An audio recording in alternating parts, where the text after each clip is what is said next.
L'intelligence aide à réussir à l'école. Elle ne garantit absolument pas la richesse. Tu connais sûrement quelqu'un comme ça, le premier de la classe, celui qui comprenait tout plus vite que les autres. 20 ans plus tard, il est salarié, compétent, respecté, fatigué. Il vérifie son compte avant de dormir. Pendant ce temps, un ancien camarade moyen, presque dissipé, vit dans une liberté financière que le premier n'atteindra peut-être jamais. Même diplôme, même point de départ. Deux trajectoires opposées. Ce n'est pas un accident. C'est un mécanisme précis, presque invisible, qui se met en place dès l'école et qui agit silencieusement toute une vie. Et aujourd'hui, je vais t'expliquer pourquoi les gens intelligents restent souvent pauvres et ce que l'argent récompense réellement quand l'intelligence seule échoue. L'école nous apprend des règles simples. Trouve la bonne réponse, évite l'erreur, sois précis. Ces règles fonctionnent parfaitement pour obtenir un diplôme. Elles deviennent un piège silencieux dès qu'il s'agit de construire une vie financière. Parce que les meilleurs élèves apprennent surtout trois choses, et ces trois choses deviennent plus tard trois prisons confortables, presque impossibles à voir de l'intérieur. La première, c'est la sécurité. Depuis l'enfance, le bon élève est récompensé pour avoir choisi le chemin le plus prévisible. Bonnes études, bon classement, bon poste à la sortie. Un système clair, rassurant, qui l'a toujours protégé du risque d'échouer publiquement devant ses parents, ses professeurs, ses camarades. Alors une fois adulte, il reste naturellement dans ce système. Même quand ce système plafonne son revenu pour le reste de sa carrière. Même quand une promotion supplémentaire ne change presque rien à sa liberté réelle, seulement à son titre sur une carte de visite. Il continue, parce que sortir du chemin balisé ressemble, dans son esprit, à un échec annoncé plutôt qu'à une opportunité. Il préfère un salaire stable, mais plafonné à un revenu incertain, mais potentiellement illimité, parce que l'incertitude lui a toujours été présentée comme un danger à éviter, jamais comme un terrain à explorer. Et ce n'est que le premier piège. Il y en a deux autres, plus discrets, presque invisibles de l'intérieur. Le deuxième, c'est la validation. Toute son enfance, il a été félicité pour avoir la bonne réponse.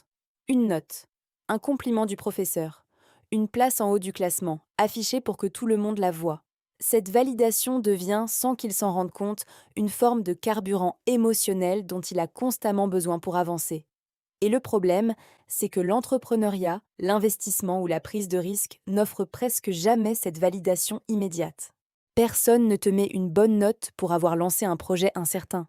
Personne n'applaudit un premier échec, même s'il enseigne objectivement plus qu'une dizaine de cours théoriques bien notés. Alors le cerveau brillant, privé de son carburant habituel, fuit instinctivement ce vide et retourne vers ce qu'il maîtrise déjà, là où la récompense est immédiate et garantie, même si elle reste, au fond, assez modeste comparée à ce qu'il aurait pu construire ailleurs. Et le troisième piège est peut-être le plus difficile à reconnaître. Le troisième, ce sont les règles. Un bon élève excelle dans un système où les règles sont écrites à l'avance, stables, identiques pour tout le monde, avec un corrigé type à la fin. Le monde de l'argent, lui, n'a presque aucune règle fixe. Les marchés bougent, la demande change. Une stratégie qui fonctionnait il y a 5 ans peut devenir complètement obsolète en quelques mois, sans prévenir personne. Et un esprit habitué à exceller dans un cadre fixe se retrouve étrangement paralysé face à un terrain sans cadre, sans corriger, sans note finale pour confirmer qu'il a bien fait les choses. Il cherche un manuel qui n'existe pas, une méthode officielle que personne n'a jamais écrite, et cette absence de cadre devient, pour lui, presque plus inconfortable que l'échec lui-même. Trois habitudes brillantes à l'école. Trois pièges silencieux dans la vraie vie, qui continuent d'opérer en arrière-plan, des décennies plus tard, sans jamais se faire remarquer. Petite pause.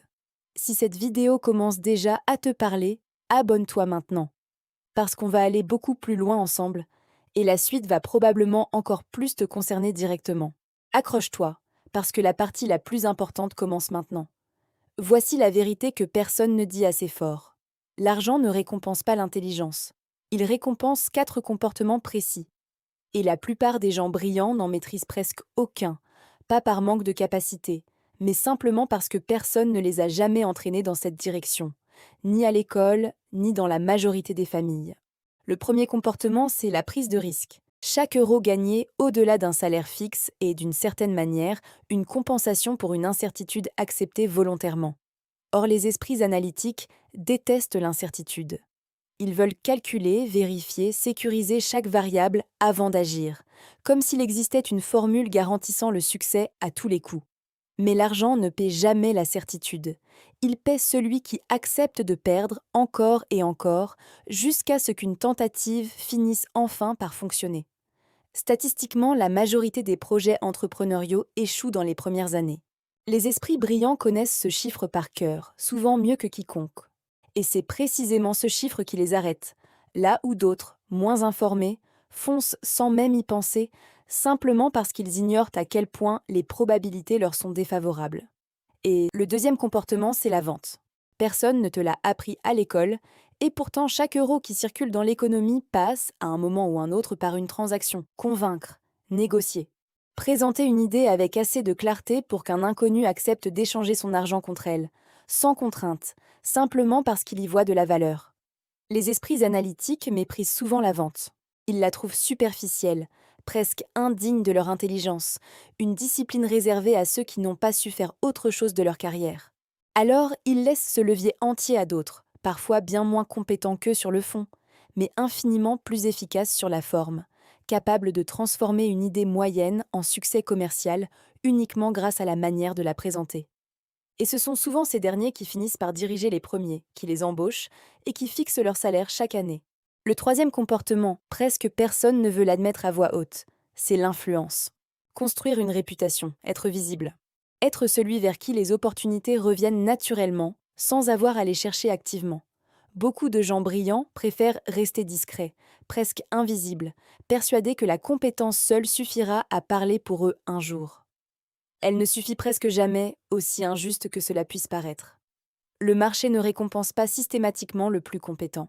Il récompense le plus visible parmi les compétents, celui que l'on remarque en premier quand une opportunité se présente, simplement parce qu'il a pris le temps d'exister aux yeux des autres, au lieu de se contenter d'exceller en silence. Et voici le comportement que presque tout le monde sous-estime, même les plus brillants. Le quatrième, et le plus sous-estimé de tous, c'est la patience. Pas l'intelligence analytique, mais la capacité froide à répéter une action ennuyeuse, sans récompense immédiate, pendant des années entières. La richesse n'est presque jamais le résultat d'une idée brillante isolée.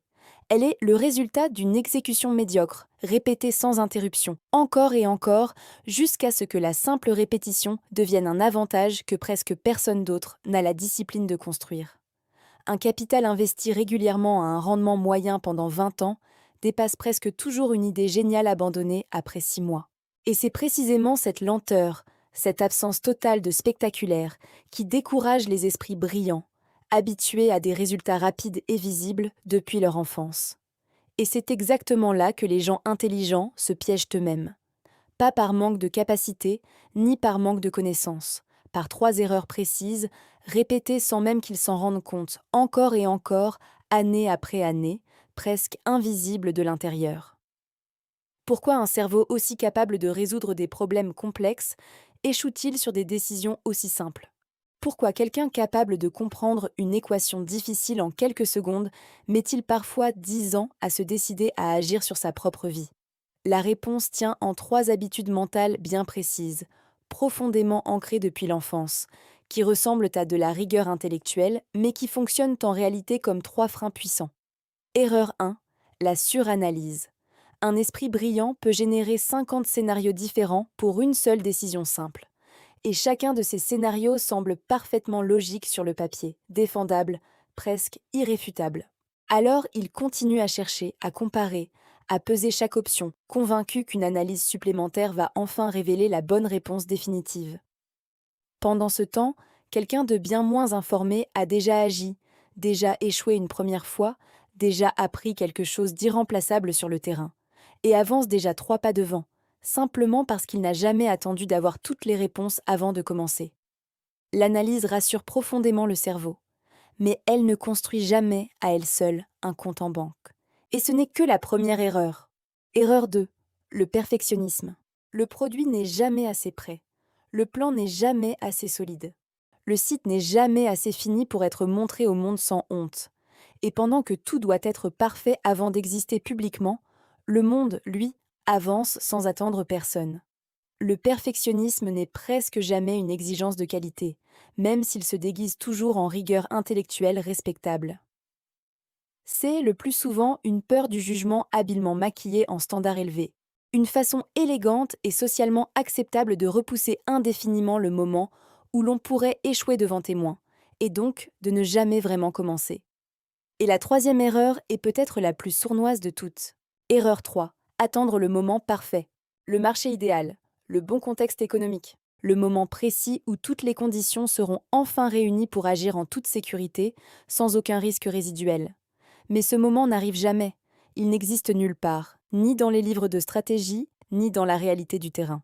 Et chaque mois passé à attendre la situation idéale est un mois de plus où quelqu'un d'autre, bien moins préparé, bien moins informé, construit déjà quelque chose d'imparfait, mais bien réel, pendant que l'esprit brillant continue patiemment d'attendre le bon signal qui ne viendra jamais. Ces trois erreurs n'ont en réalité qu'une seule et même racine. La peur de paraître incompétent devant les autres, ou pire, devant soi-même. Suranalyser, c'est repousser le jugement. Vouloir tout perfectionner, c'est repousser le jugement. Attendre le bon moment, c'est encore repousser le jugement. Trois déguisements différents pour une seule et même peur, héritée de toute une scolarité passée à éviter l'erreur à tout prix, plutôt qu'à apprendre d'elle. Reviens maintenant à cet ancien camarade de classe. Celui qui semblait moyen, presque dissipé, célèbre pour ses copies bâclées bien plus que pour ses résultats scolaires. Il n'a jamais eu le meilleur dossier, il n'a jamais eu la meilleure stratégie sur le papier, ni le plan le plus solide. Mais il a accepté de perdre de l'argent sur un premier projet raté, sans en faire une tragédie personnelle ni une remise en question existentielle. Il a appris à vendre une idée encore imparfaite, simplement parce qu'attendre la perfection ne lui était jamais réellement venu à l'esprit. Il s'est rendu visible avant même de se sentir prêt, ce qui aurait paru terrifiant à n'importe quel premier de la classe habitué à tout maîtriser avant d'agir. Il n'avait pas de plan sur 10 ans, pas de tableau Excel détaillant chaque scénario possible. Il avait simplement un compte qui grossissait un peu plus chaque mois, sans interruption, sans génie particulier, juste par répétition obstinée. Et surtout, il a continué encore et encore bien après que l'enthousiasme initial soit retombé, pendant que le premier de la classe, lui, perfectionnait encore son plan, certain que la prochaine version serait enfin la bonne version, la version finale, celle qui ne le mettrait jamais en danger. L'argent récompense rarement celui qui sait le plus. Il récompense souvent celui qui agit le plus longtemps, malgré l'incertitude, malgré l'absence de validation immédiate, malgré l'inconfort permanent de ne jamais avoir toutes les réponses à l'avance. Et c'est probablement la leçon la plus difficile à accepter pour un esprit brillant, habitué depuis toujours à être récompensé pour ce qu'il sait, et non pour ce qu'il fait. La compétence ne suffit pas. Il faut aussi accepter de paraître imparfait, incertain, parfois même un peu maladroit, pendant que les autres avancent déjà. Être intelligent n'a jamais été le problème.